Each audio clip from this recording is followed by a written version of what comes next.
எனக்கு மறுபிறப்பு உண்டா? மறுபிறப்பு பிறக்காம இருக்கணும்னா என்ன செய்யணும்? இந்த கேள்வி கொஞ்சம் ஹையர் ஸ்டாண்டர்ட் கேள்வின்னு பேர் இதுக்கு. மறுபிறப்பு பற்றி பேசுகிறாங்க அப்படின்னா அது ஒரு மதம் சார்ந்த விஷயம் இருக்குது. சில மதங்களில் மறுபிறப்புன்னு ஒன்று நம்பிக்கை இல்லை. சில மதங்களுக்கு மறுபிறப்பை பற்றியான நம்பிக்கை இல்லை. ஜட்ஜ்மெண்ட் டேட் தான் இருக்குது. ஜட்ஜ்மெண்ட் டேட் தான். அந்த டேட்டில் எல்லோரும் ஒன்றா வருவாங்க அப்படின்ற மாதிரி. அது ரொம்ப பல சதுர்யுகம் முடிஞ்சால் தான் நடக்கும்னு சாஸ்திரம் சொல்லுது. சதுர்யுகம் அதாவது 4 வகையான யுகங்கள் இருக்குது. அந்த 4 வகையான யுகங்களும் கம்ப்ளீட் ஆனதுக்கப்புறம் தான். அப்போது ஒரு யுகத்துக்கும் பல லட்சம் வருஷங்கள் இருக்குது. 4,35,000 வருஷங்கள் அப்படின்னு சொல்லக்கூடியது நம்ம கலியுகமாகவும், அதுக்கு முன்னாடி இருக்கிறது கிருஷ்ணரோட யுகம்னு சொல்லக்கூடியது 8 லட்சம் சில்லற, அதுக்கு முன்னாடி 12 லட்சம், அந்த மாதிரி அப்படியே போயிட்டே இருக்குது. இவ்வளவும் சேர்ந்தால் தான் சதுர்யுகமாகும். சதுர்யுகம் முடியும்போது தான் நம்மளோட இந்து மதத்தில் அந்த உலகன்றது அழிஞ்சு போகிற மாதிரியும், அப்போ தான் அது ஜட்ஜ்மெண்ட் டேட்டுங்கிற மாதிரியும் ஒரு அமைப்பு இருக்குது. மற்ற மதத்தில் அவ்வளோ காலங்கள்லாம் கிடையாது. அவ்வளோ காலங்கள்லாம் அவங்கக்கிட்ட இல்லை. அந்த மாதிரி இல்லை. எல்லோரும் ஒரு நாள் அப்படின்ற மாதிரி தான் இருக்குது. அப்போது அந்த மாதிரியான உலக அழிகிற காலம் வர காலத்துக்கு முன்னாடி வரைக்கும் திரும்ப திரும்ப பிறப்புகள் உண்டு. அந்த பிறப்புக்கு காரணம் என்ன அப்படின்னா 2. ஒன்று ஆசை, இன்னொன்று கர்மா. ஆக ஆசையும் சரி கர்மாவும் சரி, ரெண்டுமே பிறப்பை கொடுத்துரும். ஆசை துன்பத்தை கூட கொடுக்கும். கர்மாங்கிறது 2 வகை இருக்குது. சுப கர்மா, அசுப கர்மா. நல்ல காரியங்களை செய்தால் நல்ல பலன்களை அனுபவித்தே தீர வேண்டும். கெட்ட காரியங்களை செய்தால் கெட்ட பலன்களை அனுபவித்தே தீர வேண்டும். அது ஒரு பேங்க் அக்கௌண்ட் மாதிரி. என் பேங்க்கில் நான் ஒரு பணம் வச்சுருக்கிறேன் அப்படின்னாக்கா, பணம் இருக்கிற வரைக்கும் என் பேங்க்கு கூட என் அக்கௌண்ட்டை க்ளோஸ் பண்ணிக்க முடியாது. உங்கள் அக்கௌண்ட்டை க்ளோஸ் பண்ணுறேன்னு சொல்ல முடியாது. சீல் தான் வைப்பாங்க சில நேரங்களில். க்ளோஸ் பண்ண முடியாது. க்ளோஸ் பண்ணணுன்னா அதில் இருக்க பணம் முழுசாக நான் எடுத்துக்கணும். எடுத்ததுக்கப்புறம் தான் க்ளோஸ் பண்ண முடியும். அதே போல் பேங்க்கில் நான் கடன் வாங்கியிருக்கிறேன் அப்படின்னா என் அக்கௌண்ட்டை க்ளோஸ் பண்ணிவிடுங்கனாக்கா அதெல்லாம் பண்ண முடியாது. அப்பவும் பண்ண மாட்டான். ஏன் நான் வாங்கின கடனெல்லாம் முழுசாக கொடுத்துட்டா தான், ஓடி அக்கௌண்ட்டாக இருந்தாலும் லோன் அக்கௌண்ட்டாக தான், அந்த கடனை முழுசாக கொடுத்தா தான் அவன் அக்கௌண்ட்டை க்ளோஸ் பண்ணுவான். இல்லைன்னா அது வரைக்கும் க்ளோஸ் பண்ண முடியாது. ஸோ வரவோ செலவோ, ப்ளஸ்ஸோ மைனஸோ எதுவாக இருந்தாலும் 0 ஆகணும். ஆனதுக்கப்புறம் தான் அக்கௌண்ட் க்ளோஸ் ஆகப்படும். அதனால் நம்ம இந்து தர்மம், சனாதன தர்மம் என்ன அமைச்சு வச்சுருக்குதுன்னா, ஒரு புண்ணியங்களை இன்னொரு ஆளுக்கு தாரவாக்க முடியும். கர்ணன் தன்னுடைய புண்ணியங்கள் இருக்கிற வரைக்கும் முக்தியோ அவன் மரணம் கூட நெருங்க முடியல. அந்த புண்ணியத்தெல்லாம் கடவுளுக்கே, கிருஷ்ணருக்கே தாரவார்த்து கொடுக்கும்போது தான் அவனுக்கு மரணம் நெருங்குது, மரணம் அறிகிறது. அதுபோல் எல்லாமே நம்ம ஒரு சாப்பாடு வைக்கிறோம், ஒரு பழம் வைக்கிறோம், சாமி கேட்குறோம், கிருஷ்ணா அர்ப்பணம், சிவா அர்ப்பணம்னு சொல்லலாம். நல்ல விஷயங்களெல்லாம் சாமிக்கு அர்ப்பணம் பண்ணலாம். நம்மளோட புண்ணிய காரியங்களெல்லாம் நம்மளோட பித்ருக்களுக்கு மற்றவங்களுக்கெல்லாம் பண்ணலாம். நான் ஒரு பூஜை பண்ணுறேன், ஒரு அர்ச்சனை பண்ணுறேன். அந்த அர்ச்சனை நமக்கு சம்மந்தம் இல்லாத, என்னை தெரியாத என்னுடைய கட்சி தலைவனுக்கு கூட நான் அர்ச்சனை பண்ணலாம். அவனுக்கு போய் சேரும். நான் செய்கிற அர்ச்சனைகள் அவனுக்கு போய் சேரும். நான் பண்ணுற கும்பாபிஷேக பலன் அவனுக்கு போய் சேரும். யாருக்காக வேணாலும் நம்ம தானம், தர்மம், பூஜை, புனஸ்காரம், யாகம் இதெல்லாம் நம்ம செய்ய முடியும். இதெல்லாம் அவனுக்கு நம்ம டிரான்ஸ்ஃபர் பண்ணி விட்டுடலாம். எப்படி நம்ம இப்போ உட்காந்த இடத்துலேருந்து ஒரு ஃபோன்லேருந்து நம்ம பணத்தை இன்னொரு ஆளுக்கு டிரான்ஸ்ஃபர் பண்ண முடியுமோ, ஆனால் நாம் உட்காந்த இடத்துல அவன் பணத்தை நம்ம எடுத்துக்க முடியாது. அப்படி எடுக்க முடியாது. அந்த மாதிரி எடுத்தால் அது குற்றமாயிடும். ஒரு ஆள் தானாக அன்னொருத்தரோட புண்ணியத்தை வாங்க முடியாது. நம்மளாக தான் நம்மளோட புண்ணியத்தை அடுத்தவனுக்கு கொடுக்கணும். இது ஒரு அமைப்பு. அதுபோல் பாவம்ங்கிறது பாருங்கள், இந்த பாவ கர்மாவுடைய பலனை இன்னொரு ஆளுக்கு தாரவார்க்க முடியாதுங்க. என் பாவத்தெல்லாம் நீ எடுத்துக்கோ அப்படின்னு சொல்லிட்டுலாம் நம்ம அர்ப்பணம் பண்ண முடியாது. அர்ப்பணமோ, தர்ப்பணமோ, தானமோ, தர்மம்லாம் பண்ண முடியாது. ஆனால் அவங்களா கேட்டு வாங்கிக்கலாம். ஒரு அப்பா இருக்கார். அந்த அப்பா ஒரு கொலைப்படி எடுத்துட்டுருக்காரு. கொலைப்படி இருக்குது அவர் மேலே. அந்த பாவம் இருக்குது. அவர் முக்தி போகணுன்னு ஆசைப்படுறாரு. ஆனால் அந்த கொலைன்ற பாவம் இருக்குது அவர்கிட்ட. அப்படின்போது அவர் அதுக்கான தண்டனை அனுபவிக்காமல் மனசுக்குள்ளே வச்சுருந்துருக்கிறாரு. வெளியே சொல்லாமல் போயிருக்கிறாரு. அதுக்கான தண்டனை இந்த உலகத்துலேயே அனுபவிக்கல, எங்கேயும் அனுபவிக்கலனாக்கா அப்போ அவருக்கு அந்த பாவம் இருக்குது. அப்போ அந்த பாவத்துக்கான பலனை அவர் அனுபவிக்கணும். அப்போ அதை வந்து கடைசியாக சாவர நேரத்தில் பிள்ளைகிட்ட சொல்லிட்டாருன்னு வச்சுக்கோங்க. அந்த பிள்ளை என்ன பண்ணலான்னாக்கா, நீங்கள் ஒன்றும் வருத்தப்படாதுங்க, நீ முக்திக்கு போங்க, உங்களோட பாவ பலனை நான் ஏற்றுக்கிறேன்னு சொல்லிட்டாருனாக்கா, அந்த பிள்ளை அந்த மாதிரி சொல்லிட்டாருன்னா, ஏற்றுக்கினாருன்னா, தாராளமாக அவருடைய பாவ கர்மாவை பிள்ளை ஏற்றுக்கலாம். அந்த அப்பாவுக்கு அது மட்டும்தான் கர்மாவாக இருந்ததுனாக்கா, அவர் அதோட முக்தி அடையிறதுக்கு வாய்ப்பு உண்டு. யாரும் அதை ஏற்றுக்கிறது இல்லை. அப்பா சொத்தை தான் ஏற்றுப்ப மொழி, அப்பாவை கர்மாலாம் ஏற்றுக்கிறதுக்கு யாரும் தயாராக இருக்கிறது இல்லை. பெற்றோருடைய கர்மாக்களே கடனையை கூட ஏற்றுக்கிறதுக்கு பல பிள்ளைகள் சரியாக தயாராக இல்லை. கடனையே ஏற்றுக்காதப்போ கர்மா எப்படி ஏற்றுக்க போகிறாங்க? அது ஏற்றுக்க மாட்டாங்க. ப்ளஸ் பாயிண்ட்டை தான் எடுத்துப்பாங்க. சொத்தையும் புண்ணியத்தையும் தான் ஏற்றுப்பாங்களோ ஒழிய பாவத்தை எடுக்க மாட்டாங்க. இது இப்படி இருக்குது. அப்போ அந்த பாவ கணக்கு புண்ணிய கணக்குன்னு ஒருத்தர் கணக்கெலாம் எழுதி வைக்கிறார். இந்த மாதிரி பாவம் புண்ணியம் இருக்கிற வரைக்கும், பாவம் இருந்தாலும் சரி புண்ணியம் இருந்தாலும் சரி, அவங்க திரும்ப திரும்ப பிறக்கணுங்க.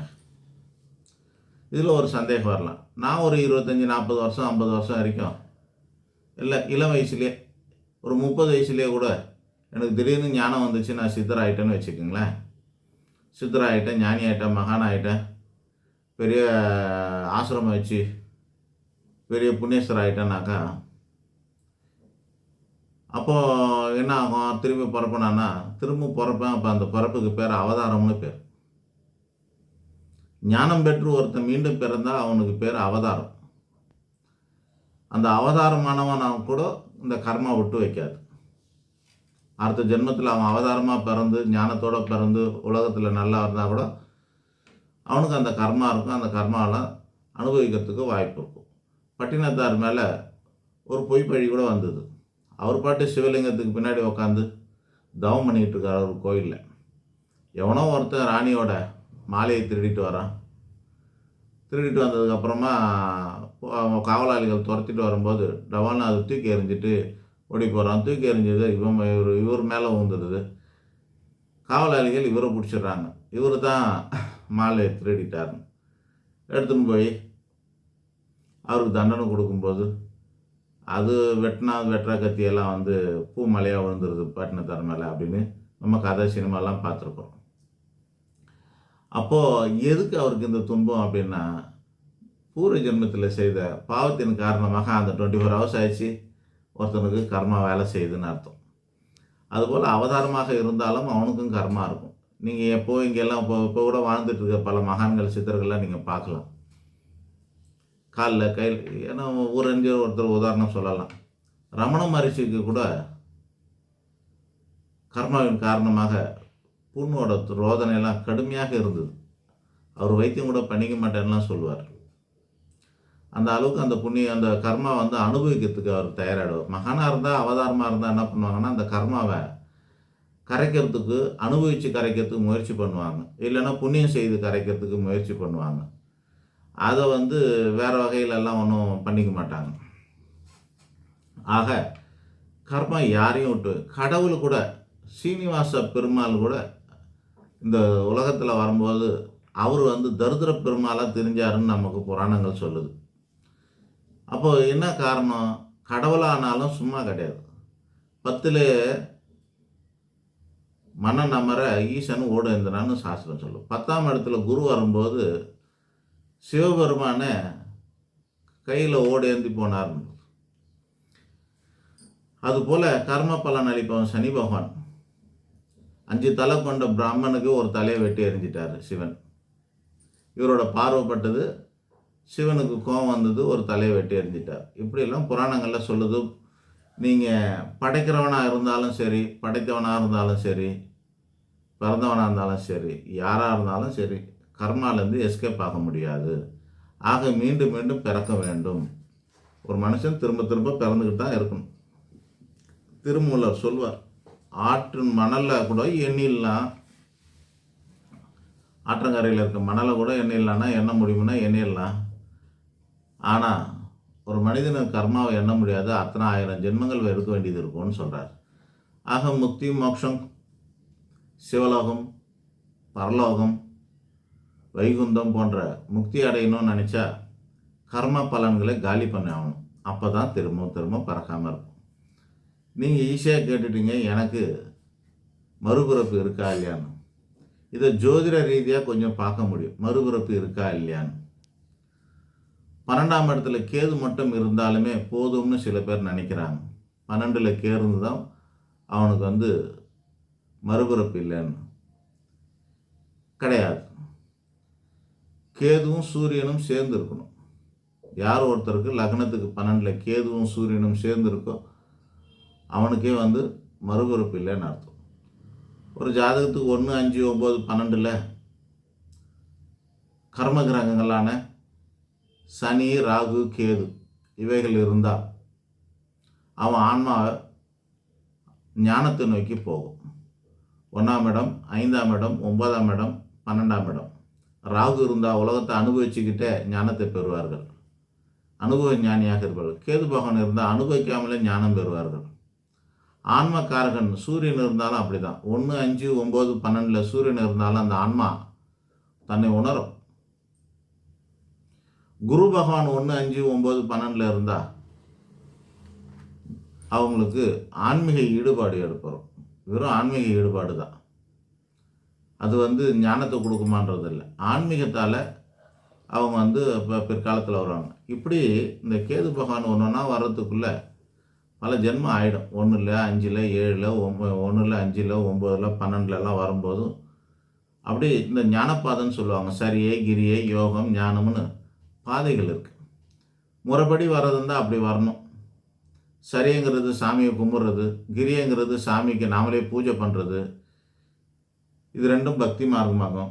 அடுத்தது யோக மார்க்கம், தியானம் பண்ணுறது, தவம் பண்ணுறது, யோகா பண்ணுறது, இந்த மாதிரிலாம் விரதம் இருக்கிறது. இப்படிலாம் இருந்தால் அதெல்லாம் வந்து தியானத்தில் சேரும், தியான மார்க்கமாகும். ஞானம் பெறுவது, இப்போ நம்ம சொல்கிற வார்த்தைகள் எல்லாம் ஞான வார்த்தைகள். இதெல்லாம் கேட்டால் அவங்களுக்கு யாரெல்லாம் இந்த வீடியோவை யாரெல்லாம் கேட்குறாங்களோ அவங்க ஞானப்பாதையில் இருக்கிறாங்கன்னு அர்த்தம். இந்த கேள்வி கேட்ட மனுஷனுக்கு ஞானம் இருக்குதுன்னு அர்த்தம். அதுதான் கேள்வி ஞானம். இந்த கேள்வி கேட்கவே சில பேருக்கு ஞானம் இருக்காது.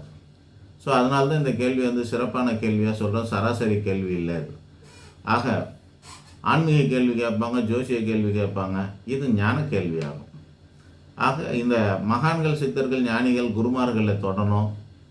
அவங்க எந்த ஜென்மத்தில் யாரை தொடுறாங்களோ அப்போ தான் குரு பார்வை, அதாவது அவங்களுக்கு ஞானப்பாதைக்கு வராங்கன்னு அர்த்தம். ஞானப்பாதை ஞானியாரால் மட்டும்தான் ஞானப்பாதைக்கு வர முடியும். ஆனால் பைபாஸில் கூட முக்தி மோட்சம் அடையலாம். பக்தி மார்க்கத்திலே கூட 63 நாயன்மார்கள், 12 ஆழ்வார்கள், இவர்கள்லாம் கூட பக்தியிலே வந்து சரணாகதியில், பக்தியில் இப்படியெல்லாம் கூட கடவுளை அடைய முடியும். பக்தியிலே நேராக கடவுளை அடையலாம், சரணாகதியிலே அடையலாம், சரியில் கடவுளை அடையலாம், கிரியில் அடையலாம், யோகத்தில் அடையலாம், ஞானத்திலையும் அடையலாம். முறைங்கிறது சரிய, கிரிய, யோகம், ஞானங்கிறது 4 வகையான பாதைகள். கடைசியாக வந்து சித்த பாதை, சித்தனுக்கு ஏது பாதை, அதனால் இந்த 4 பாதை தான் சொன்னாங்க. சிவம் போக்கு, சித்தம் போக்கு.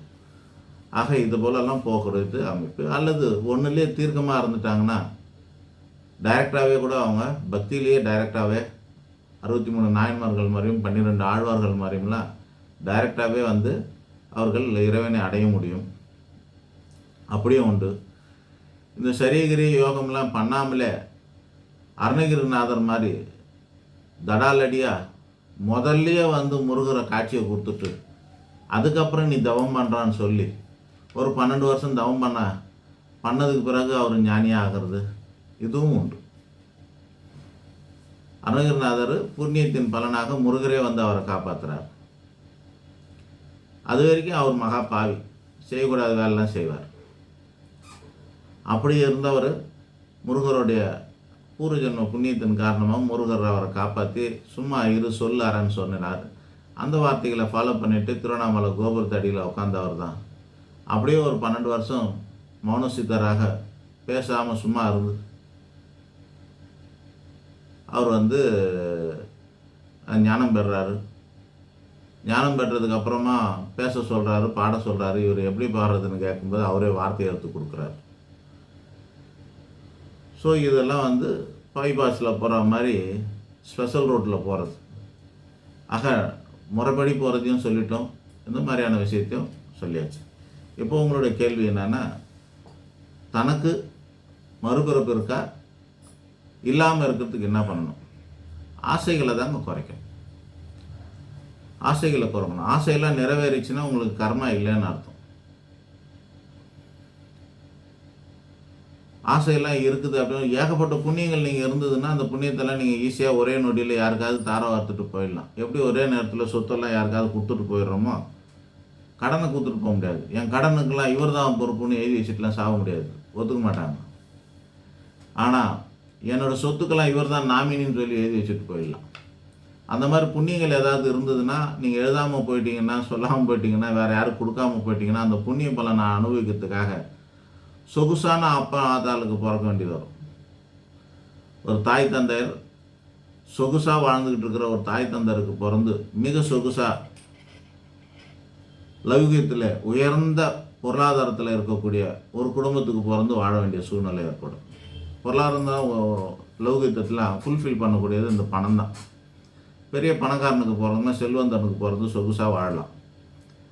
அதனால தான் செல்வந்தர்களை பார்த்தா பல பேர் வணங்குறதுக்கு காரணம்னா அவங்கெல்லாம் பூர்வ ஜென்மத்தில் புண்ணியம் செஞ்சவங்க. இப்போ கூட பாருங்கள், அரசியல் கட்சியிலலாம் இருக்குது, அடிமட்டத்துலேருந்து எவனோலாம் கஷ்டப்பட்டு மேலே வரவன் இருப்பான், கஷ்டப்பட்டுக்கிட்டே இருப்பான். ஒருத்தன் கஷ்டப்பட்டு மேலே வர இருப்பான், கஷ்டப்பட்டுட்டே இருப்பான். ராஜா விட்டு பிள்ளை மாதிரி டிபுக்குடியோன்னு ஒருத்தன் வந்து மந்திரி ஆகிடுவான், ராஜாவாகிடுவான். இதெல்லாம் நம்ம பார்க்குறோம். பார்த்தீங்களா, ஒரு கட்சி இப்போ இந்த காலத்தில் கட்சி, அந்த காலத்தில் வந்து ராஜா வம்சத்தில் ஒருத்தன் பிறக்கணுன்னா என்ன அர்த்தம்? இளவரசனாக பிறந்தா, இளவரசியாக பிறந்தா அவங்களுக்கு பூர்வ ஜென்ம புண்ணியம் இல்லாமல் அவங்க அந்த மாதிரி பிறக்க முடியுமா? அதனால் அவங்களெல்லாம் டக்குன்னு நம்ம வந்து மட்டமெல்லாம் பேசிட முடியாது. அதுவும் புண்ணியத்தின் பலனை அனுபவிக்கிறாங்கன்னு அர்த்தம். அப்போ இந்த ஜென்மத்தில் வந்து செய்யக்கூடாத காரியங்களை செஞ்சு அந்த புண்ணியம் சீக்கிரமாக கரைஞ்சி போயிடும். எத்தனையோ பேர் தன்னோட புண்ணியங்களெல்லாம் கரைச்சிட்டு நடுத்தரில் படுத்துன்னு இருந்தவங்களாம் இருக்கிறாங்க. நீங்கள் ஹாலிவுட் சூப்பர் ஸ்டார்லாம் கூட அந்த மாதிரியான கதையெல்லாம் நம்ம பார்க்குறோம், வரலாறுகளை நம்ம பார்க்குறோம். ஒருத்தர் வீடு கொடுக்காம பிளாட்ஃபார்மில் பெட்ஷீட் போட்டுன்னு பார்த்துன்னு இந்த ஹாலிவுட் சூப்பர் ஸ்டார்லாம் நம்ம கதையில் கேட்டிருக்கிறோம், படிச்சிருக்கிறோம் அவங்கள பற்றியான அது விஷயங்களெல்லாம். ஆக எல்லாமே காலியாகக்கூடியதான். பாவமும் காலியாகும், புண்ணியமும் காலியாகும். அது காலி பண்ணுற வழியை தெரிஞ்சுக்கிட்டு காலி பண்ணிட்டீங்கன்னா, பாவத்தையும் புண்ணியத்தையும் ஜீரோ ஆக்கிட்டீங்கன்னாக்கா நீங்கள் மறுபிறப்பு இல்லாமல் முக்தி மோட்சத்தை அடைய முடியும். இதுதான் அமைப்பு.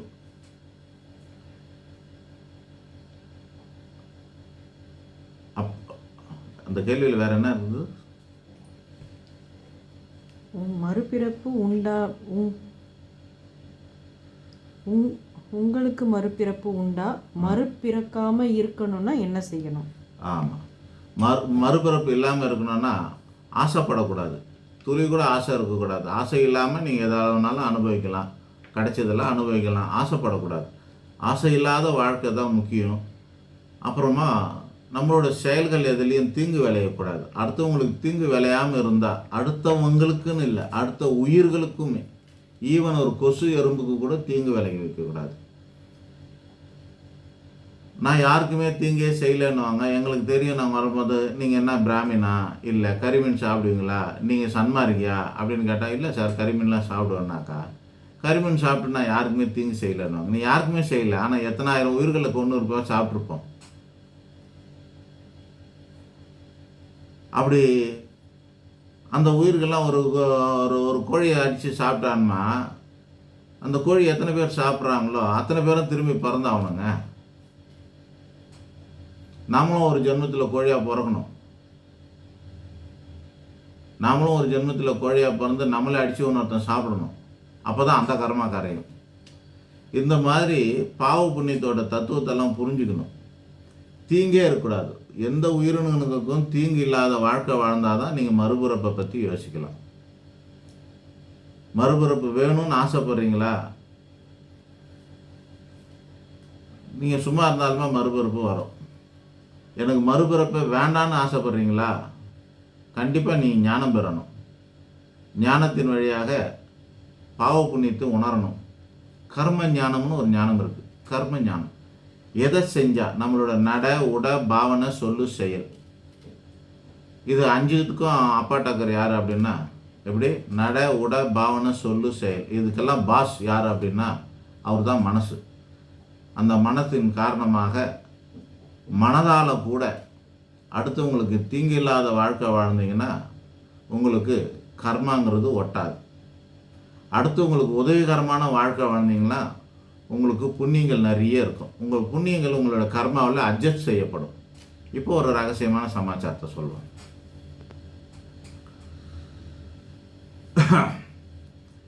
இந்த ஆத்மாவுக்கு கணக்கு எழுதுறவன் ஒருத்தர் இருக்கான். இந்த பிறப்பாக்கான கணக்கு செத்து போனதுக்கப்புறம் எடுத்துன்னு போவாங்க.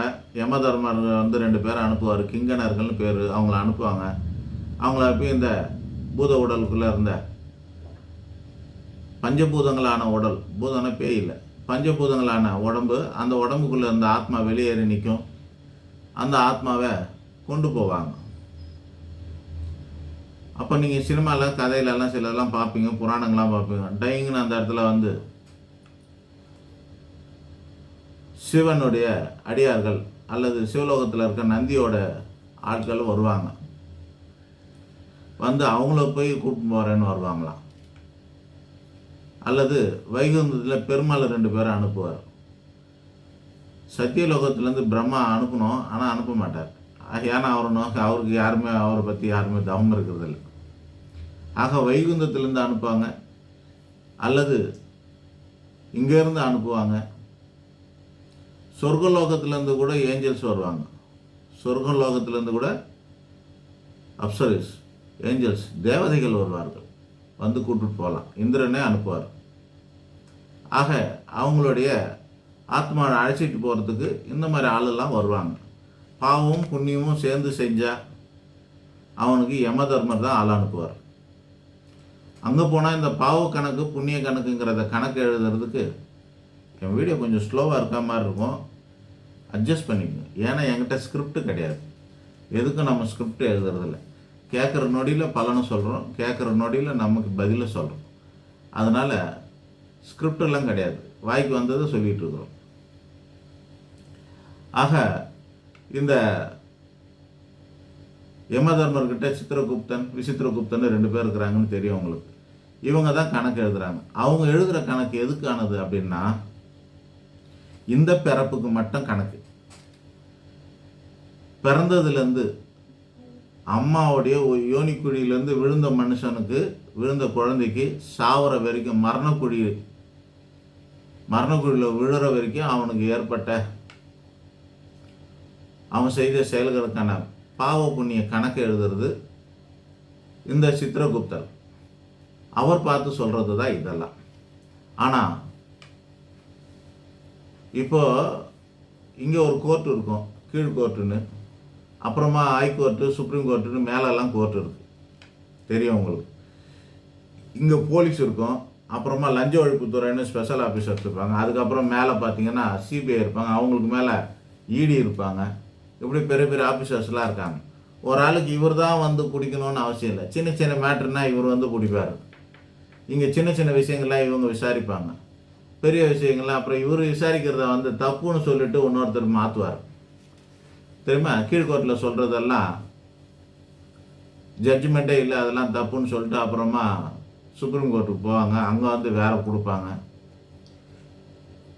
திரும்பவும் வந்து ஃபஸ்ட்லேருந்து ஆரம்பிக்கலான்னு பரோட்டாவை முதல்லேருந்து சாப்பிட ஆரம்பிப்பாங்க.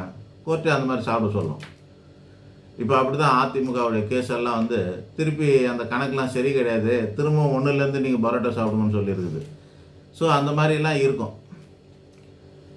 அங்கேயும் அந்த மாதிரி இருக்குது. மேலேயும் இந்த ஜென்மத்துக்கான கணக்கு எழுதுகிறவர் சித்திரகுப்தன் எழுதிட்டு இருப்பார். அவர் பார்த்து இந்த ஜென்மத்தில் என்னென்ன பாவம் பண்ணாங்க, புண்ணியம் பண்ணாங்கன்னு பார்ப்பாங்க. அதுக்கான பலன் சீர்தூக்கி பார்த்து எது அதிகமாக இருக்குதோ அதுக்கேற்ற பலன்கள் அங்கே கொடுப்பாங்க. பாவகத்துக்கு ஒரு யமலோகத்தில் பாவலோகம்னு ஒன்று இருக்குது, பித்ரு சொர்க்கலோகம்னு ஒன்று வச்சுருக்குறாங்க. அது அந்த மாதிரியான அமைப்பெல்லாம் பண்ணிவிட்டு எல்லாத்தையும் முடிச்சுட்டு பித்ருலோகத்தில் வெயிட்டிங் லிஸ்ட்டில் போட்டுருவாங்க. வெயிட்டிங் ஹாலில் போட்டு உட்காந்துருப்பாங்க. அடுத்த ட்ரெயின் வர வரைக்கும் இவங்க அங்கே காத்துன்னு இருப்பாங்க. அடுத்த ட்ரெயினுங்கிறது என்னென்னா, அடுத்த பிறகு எப்போ வரணும், இவங்களோட பாவ புண்ணியத்துக்கு ஏற்ற கிரகநிலை என்றைக்கு சரியாக வருதோ அன்னைக்கு பிறக்க வைக்கணும். அதுதாங்க வெயிட்டிங் ஹால். அது வரைக்கும் வெயிட் பண்ணிகிட்டு இருப்பாங்க. கடவுள் அடுத்தது என்னன்னு. இதுக்கு நடுவில் மேலே இருக்கிறவன் ஆண்டவன் ஆத்மாவுக்கு கணக்கு போடுவான். இவன் கர்மாவுக்கு இந்த மாதிரி கணக்கெல்லாம் போட்டு வச்சுட்டாங்க. ஆத்மா கணக்கு ஒன்று இருக்கும். அவர் டைரெக்டாக வந்து கூட ஆள் அனுப்பி கூட்டின்னு போயிடுவார். அந்த மாதிரி நிறைய கதை இருக்குது, உங்களுக்கு தெரியும். ஒரே ஒரு கதை ஒன்றா சொல்கிறேன். ஒருத்தன் மகா பாவியாக இருந்தான். ஊர் ஜனத்தெல்லாம் கொள்ளை அடித்தான், கொலை பண்ணான், கற்பழித்தான், கடைசியாக தாயை கொண்டான், இப்படிலாம் இருக்கும். ஊர் ஜனமே ஒரு நாள் பொறுமை இழந்து போய் கொல்ல வரும்போது குடுக்கணும் ஓடி போவான். காட்டில் ஓடும்போது ஒரு மரத்தடியில் விழுந்துருவான். விழுந்ததுக்கப்புறமா அங்கேயே இறந்து போயிடுவான். இறந்து போனதுக்கப்புறமா பார்த்தீங்கன்னா யமதர்மர்கள் ஆளை அனுப்பி கிங்கனர்கள் வந்து தூக்கம் வருவாங்க. அப்போ வந்து சிவலோகத்துலேருந்து ஆட்கள் வந்து என்ன பண்ணுவாங்கன்னா, சிவ தூதர்கள் அவர்கள் வந்து என்ன பண்ணுவாங்கன்னா, அந்த 2 பேர் நீங்கள் தொடக்கூடாது, அவனை நாங்கள் தான் தூக்கிட்டு போகணும்னு சொல்லுவாங்க. ஏன் இவன் மகா பாவியாச்சே இந்த மாதிரி பாவெல்லாம் பண்ணியிருக்கானுவாங்க. அதெல்லாம் பண்ணியிருக்கட்டும், ஆனால் கடைசியாக அவன் விழுந்துருக்கிறது வந்து உத்ராட்ச மரத்தின் அடியில். கீழே எல்லாம் உத்ராட்ச கொட்டை சிந்தி கிடக்குது. அந்த உத்ராட்சத்து மேலே படுத்துட்டு இருக்கும்போது செத்துருக்குறான்.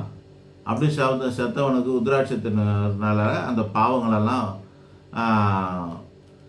இப்போ நீங்கள் தண்டனை கொடுக்க முடியாது, நாங்கள் சிவலோகத்துக்கு தூக்கின்னு போவோம்னு பைபாஸில் தூக்கின்னு போயிடுவாங்க. புரியுதுங்களா? இது உதாரணத்துக்கு ஒரு கதை. இந்த மாதிரி எண்ணற்ற கதைகள் புராணங்களில் இருக்குது. ஆக பாவ புண்ணியத்தின் அடிப்படையில் எது இருக்குதோ அந்த மாதிரி அங்கே புண்ணியலோகத்துக்கு போனாலும் சரி, பாவலோகத்துக்கு போனாலும் சரி, அடுத்த மறுபிறப்பெல்லாம் இருக்கும். இல்லாமல் போய் கடவுளை கூட பார்க்கலாம். கடவுளே பார்த்துட்டும் திரும்பவும் அவதாரம் எடுப்பாங்க. எப்போ ஒருத்தன் கடவுளை பார்த்துட்டு வந்து விழுறானோ பூமியில், அவன் பேர் அவதார புருஷன்னு பேர். அது நீங்களாக இருக்கலாம், நானாக இருக்கலாம், பார்க்கறதுக்கு சாதாரணமாக இருக்கலாம். ஏதோ கண்டக்டர் வேலை செய்யலாம், கூலி வேலை செய்யலாம், இந்த மாதிரி எங்களை மாதிரி ஜோசியர் வேலை செய்யலாம். கர்மாவின் காரணமாக அந்த சொச்சத்தை தீக்கிறதுக்காக இப்படி இருக்கலாம். ஆனால் அவன் வந்து அவதாரம்னு தான் சொல்லணும். அவனுக்கு பிறந்த நாள்லாம் கொண்டாட முடியாது. ஜெயந்தி கொண்டாடலாம், அவதார நாளாக தான் கொண்டாடலாம். ஆக அர்த்த பிறப்பு வேணான்னு நினச்சா பாவத்தெல்லாம் ஏற்றுக்குங்க. அதுக்கான தீக்கிறதுக்கு வழியே பாருங்கள். நன்றி, வணக்கம்.